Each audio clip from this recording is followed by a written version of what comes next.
வள்ளுவரை புலவர் உலகத்திலே இருந்து வெளியே கொண்டு வருவோம், மக்கள் மத்தியிலே கொண்டு போய் சேர்ப்போம் என்று 1949 முடிவு செய்தார்கள். அந்த மாநாட்டில் செந்தமிழ் காவலர் இலக்குவனார் பேசினார். எதுக்கு திருக்குறளுக்கு பெரியார் மாநாடு நடத்துகிறார் என்று கேட்டால், திருக்குறளை மக்கள் மத்தியில் கொண்டு செல்லும் பொறுப்பை இயற்கை பெரியாரிடம் ஒப்படைத்திருக்கிறது என்று சொன்னார். அப்படி ஏற்றுக்கொண்டு பாராட்டிய தந்தை பெரியார் திருக்குறள் மாநாட்டை பற்றி எழுதும்போது ஒரு கருத்தை குறிப்பிட்டார்.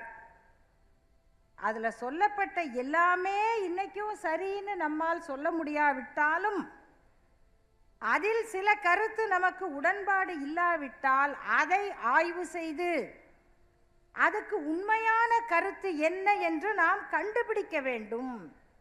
அதன் உண்மையான கருத்தை நாம் கண்டுபிடிக்க வேண்டும்.